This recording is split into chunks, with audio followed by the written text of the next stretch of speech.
So as our law department began looking into the retire-rehire scenario for Chief Natko, they began looking at state and local law around public safety hiring.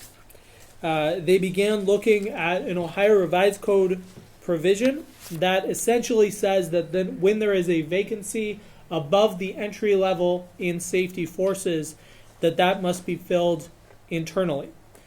Now, our city charter could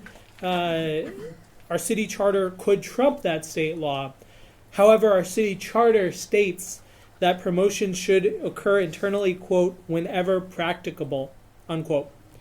So as we looked at this, it does not appear that this charter language is a sufficient conflict to trump what we currently see as state law.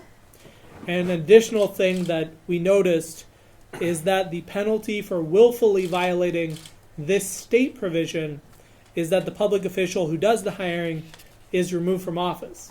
And this is certainly something that we would like to avoid.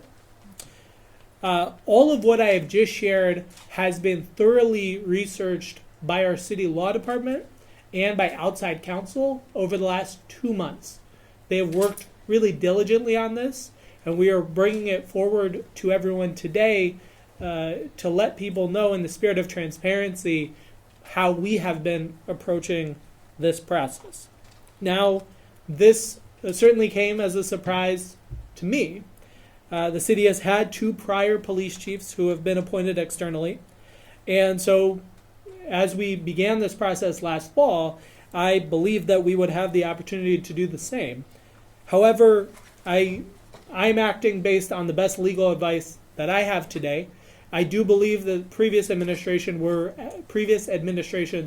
acting on the best understanding that they had at the time. So what does this mean for our search process?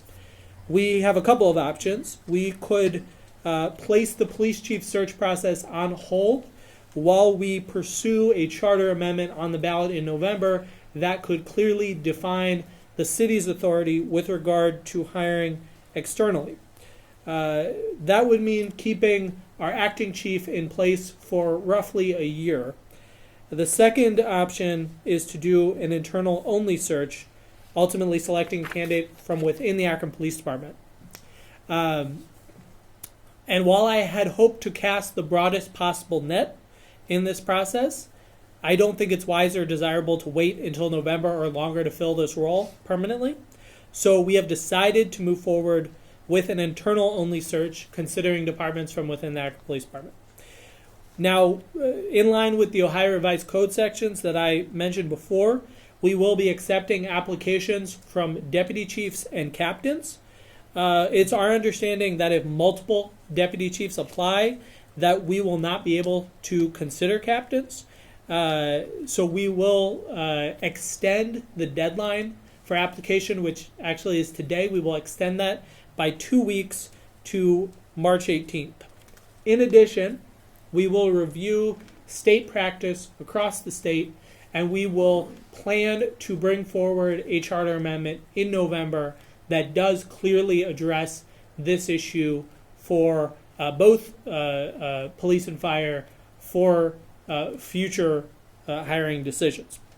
Now, I promised when I took on this position that I would be as transparent as possible with our community, and when challenges arose, we would face them head on.